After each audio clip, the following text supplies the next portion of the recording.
नमस्कार। 22 के महासमर में आपका स्वागत है। मैं हूं आपके साथ शुभम त्रिपाठी। 22 का महासमर एग्जिट पोल के चक्रव्यूह में फंस गया है, लेकिन एग्जिट पोल सच साबित होते हैं तो क्या फैक्टर रहेंगे, बताएंगे आपको। और मैं हूं आपके साथ शफ़ान अंसारी। 22 का महासमर में बताएंगे कि क्या है वो 5 मुद्दे जो बीजेपी की जीत का फैक्टर बनेंगे। साथ ही बताएंगे क्यों विपक्ष को भरोसा नहीं है। लेकिन सबसे पहले बात महासंग्राम में एग्जिट पोल का मोदी योगी फैक्टर।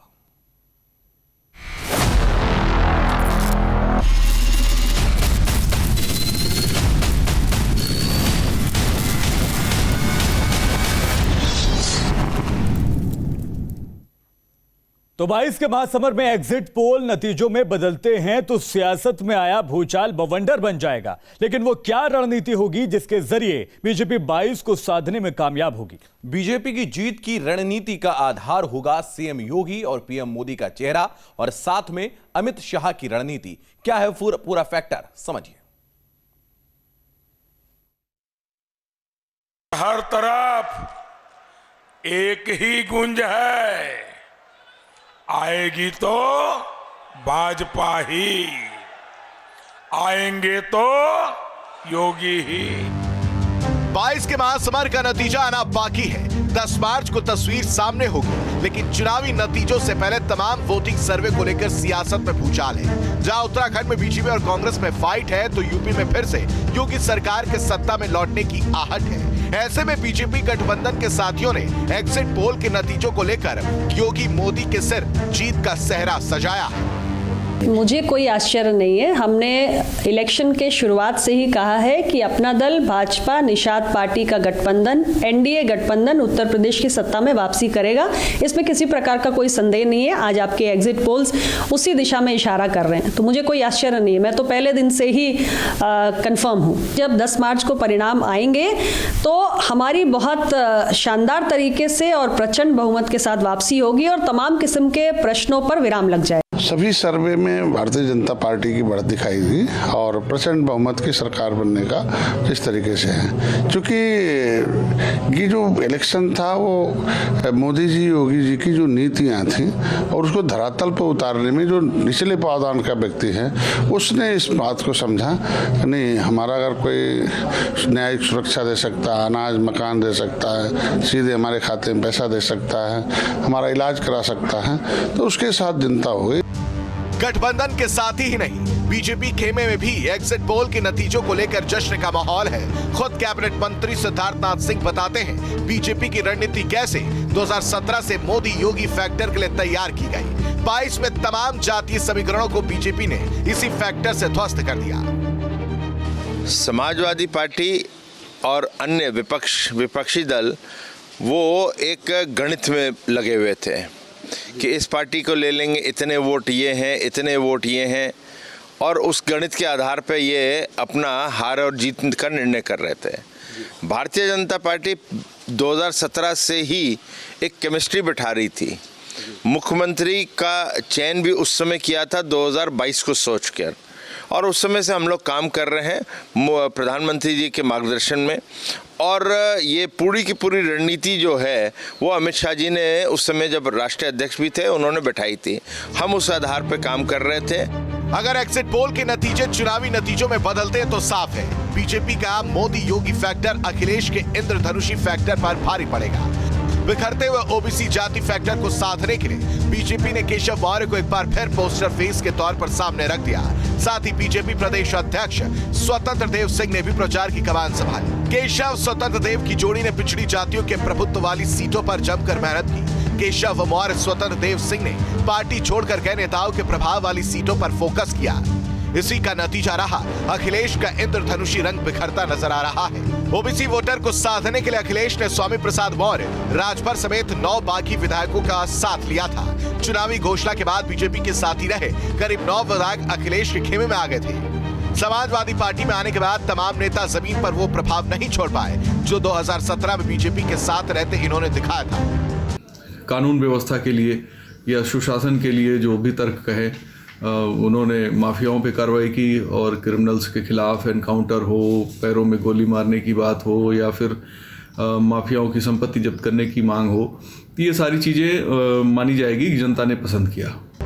ऐसे में माना जा रहा है ओबीसी नेताओं का ये जनाधार बीजेपी के सहारे था, जो दल बदलने के साथ ही खिसक गया। ऐसे में अब गठबंधन के गणित को समझा जाए तो बीजेपी से गए नेताओं के मुकाबले बीजेपी के साथ आए संजय निषाद और अनुप्रिया पटेल जैसे नेता यूपी में ताकत बनकर उभर रहे हैं। बाकी पूरी पिक्चर 10 मार्च को साफ होगी। Team news state. PM Modi और सीएम योगी का चेहरा एक तरफ, अमित शाह की रणनीति दूसरी तरफ। ऐसे में कई फैक्टर और भी हैं जिन्होंने वोटर्स के दिल में भगवा बसा दिया।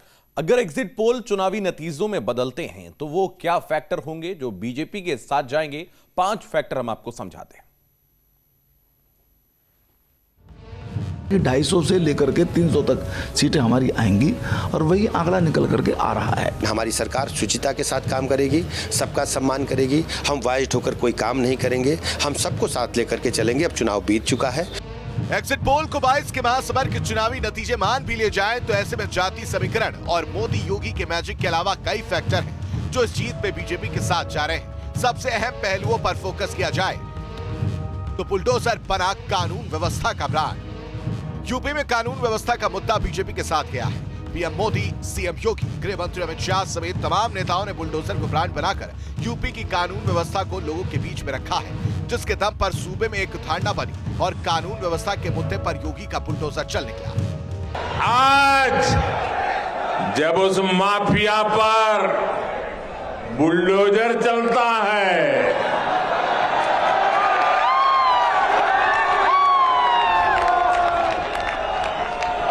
बुलडोजर तो गैर कानूनी इमारत पर चलता है, लेकिन दर्द उसको पालने पोसने वालों को होता है। यूपी मॉडल बना विकास मॉडल। पूर्वांचल एक्सप्रेसवे हो या गंगा एक्सप्रेसवे, राम बंदर की बात हो या काशी का कॉरिडोर, मेरठ खेल यूनिवर्सिटी से लेकर अलीगढ़ में राजा महेंद्र प्रताप सिंह यूनिवर्सिटी का मॉडल, बीजेपी ने चुनाव में यूपी को विकास मॉडल के तौर पर प्रोजेक्ट किया। योगी मोदी की छवि डबल इंजन सरकार का विकास फैक्टर लोगों को भाया तो नतीजा वोटों में बदल गया। डबल इंजन की सरकार प्रधानमंत्री मोदी जी के नेतृत्व में, उनके मार्गदर्शन में आजमगढ़ को एक नई पहचान दे रहा है। आजमगढ़ पूर्वांचल एक्सप्रेस वे के साथ जुड़ गया है। आजमगढ़ में महाराज सुहेलदेव जी के नाम पे एक विश्वविद्यालय की स्थापना का कार्य प्रारंभ हो गया है।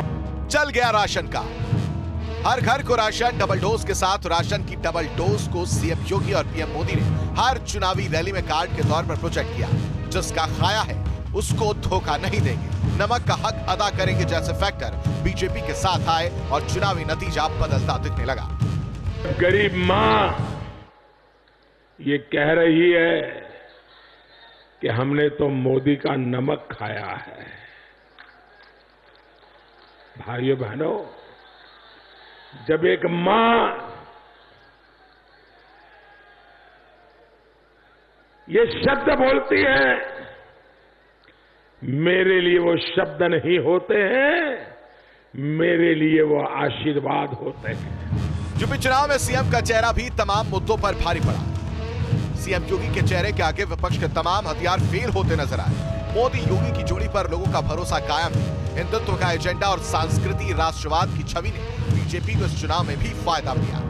दोनों भावनात्मक मुद्दों के आगे महंगाई, कोरोना मिसमैनेजमेंट, आवारा पशु, बेरोजगारी, किसान आंदोलन, गरीबी जैसे मुद्दे हवा हो गए। ऐसे में जो राम को लाए, भगवा लहराना है जैसे नारों ने हवा का रुख पलट दिया। T news state.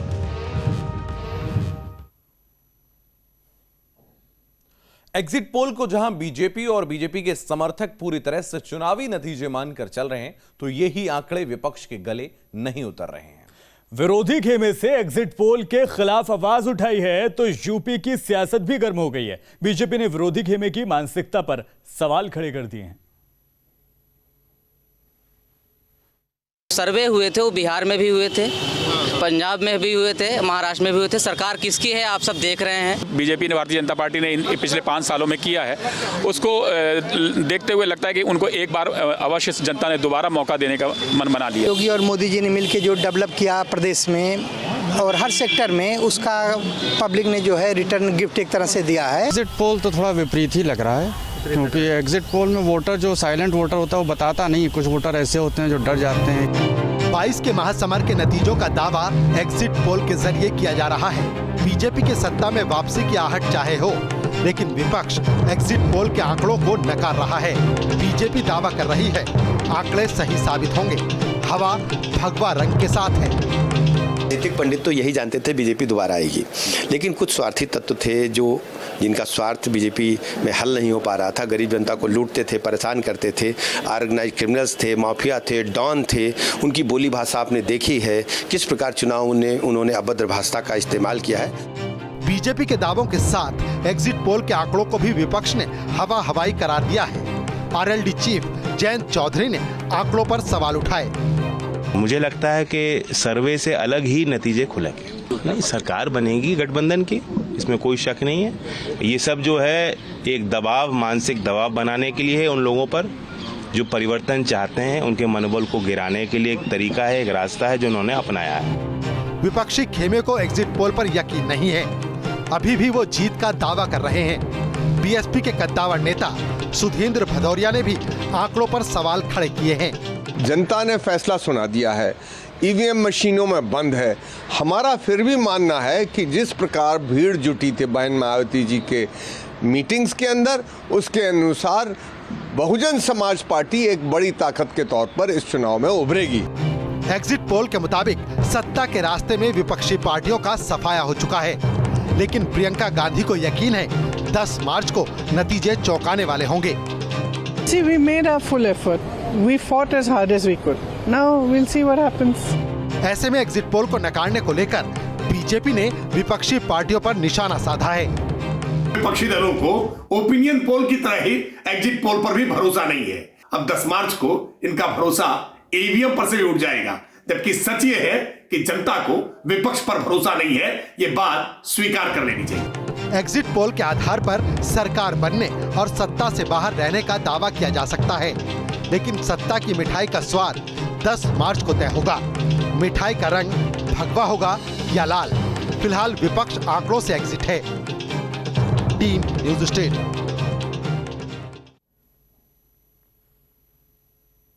Exit poll के नतीजों ने बीजेपी कार्यकर्ताओं में दोगुना जोश भर दिया है। गोरखपुर के गोरक्षपीठ में इस समय हर तरफ होली जैसा माहौल है। गोरक्षपीठ में लोगों से बात की न्यूज स्टेट के संवाददाता दीपक श्रीवास्तव ने। एग्जिट पोल के नतीजों की माने तो उत्तर प्रदेश में एक बार फिर से योगी आदित्यनाथ की सरकार बनने जा रही है। गोरखपुर के लोग काफ़ी खुश हैं, खासतौर पे मुस्लिम समुदाय के वो लोग जो योगी आदित्यनाथ के पड़ोसी हैं, रसूलपुर और आसपास के जो पीठ के इलाके हैं वहाँ रहते हैं। वो लोग क्या सोचते हैं इन नतीजों के बारे में, इन्हीं से बात करते हैं। बताइए, आज जिस तरह से एग्जिट पोल में बीजेपी की बढ़त बताई जा रही है, सरकार बनने की स्थिति दिख रही है, आपको क्या लगता है कि एक बार फिर से सरकार क्या रिपीट करने जा रही है? बिल्कुल, हम लोग तो अच्छी तरह जान रहे थे कि योगी आदित्यनाथ जी दोबारा यूपी के चीफ मिनिस्टर होने जा रहे हैं और भारतीय जनता पार्टी दोबारा यूपी में सरकार बनाने जा रही है 10 मार्च को। जी, क्यों इतना आपको विश्वास था? क्योंकि मुस्लिम बिरादरी के लोग इस बार माना जा रहा था कि समाजवादी पार्टी के साथ गए हैं, तो कैसे आप लोगों को लगता है कि सरकार बनने जा रही है? देखिए, योगी आदित्यनाथ जी की अपनी एक शख्सियत है और भारतीय जनता पार्टी की सरकार ने उनके नेतृत्व में 5 साल में जो काम किया है सर्व समाज के लिए, उसकी बुनियाद पर हम लोगों को पूरा यकीन था कि भारतीय जनता पार्टी को पूर्ण बहुमत मिलेगा। क्या नाम है आपका? मेरा नाम अजमेर आलम है। अजमेर साहब, आपको भी लगता था कि योगी जी फिर आ रहे हैं?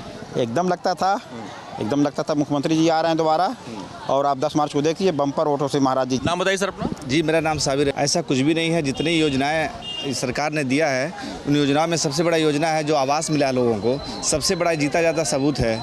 और जो रोड मिला है और जो अनाज मिल रहा है, ये सबसे बड़ा सबूत है। वो जो कह रहे हैं वो बिल्कुल गलत कह रहे हैं। जी, आपको भी लगता है सर कि इस बार सरकार बीजेपी की आ रही है? नाम बताइए पहले अपना। जी, जुबैर आलम खान नाम है मेरा। और सरकार तो आनी ही थी, क्योंकि एक विशेष परिवार को वोट मुसलमान देता था और देते देते थक गया, क्योंकि मुसलमानों का विकास नहीं।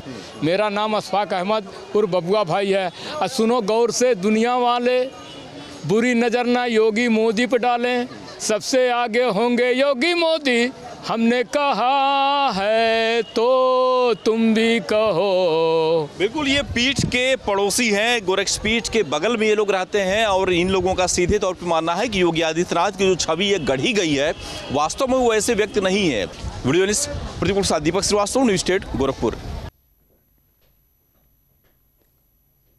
स्ट्रांग रूम पर दूरबीन से निगाहें रखी जा रही हैं ताकि कोई भी मतगणना स्थल पर गड़बड़ी न कर सके। बाकायदा टेंट लगाकर विपक्षी नेता निगाहेबान बने हुए हैं। विपक्ष को डर है कि ईवीएम के रास्ते कोई खेल हो सकता है।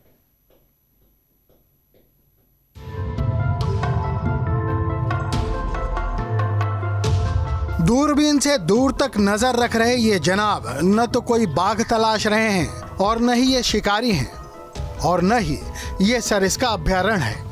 ये तो मेरठ की हस्तिनापुर सीट के प्रत्याशी योगेश वर्मा हैं और नजर लगी है सरदार वल्लभ भाई कृषि विश्वविद्यालय में बने मतगणना स्थल पर, क्योंकि इनकी पार्टी को न तो ईवीएम पर विश्वास है और न ही अधिकारियों पर, लिहाजा आंखों पर दूरबीन लगी है और दूरबीन लगी है काउंटिंग स्थल पर। हम यहाँ कई तरीके से निगरानी कर रहे हैं।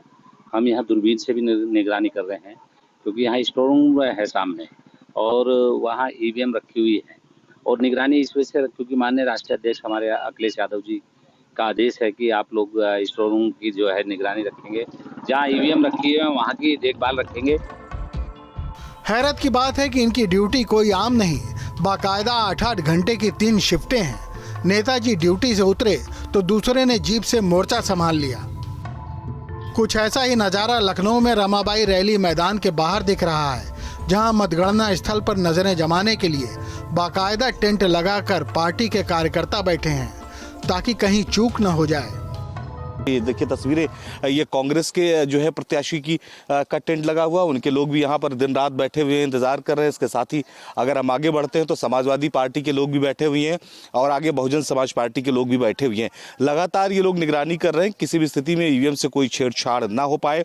और कल जिस तरह से एग्जिट पोल के आंकड़े आए हैं उसके बाद तो सभी राजनीतिक दलों की धड़कनें जरूर बढ़ गई, तो ऐसे में ईवीएम के सामने भी पहरेदारी बढ़ गई है। पूरी तरीके से जब तक काउंटिंग एजेंट जब अंदर आएंगे तब हम लोग बाहर जाएंगे, उसके पहले यहाँ से टस से मस नहीं कोई हो सकता कार्यकर्ता।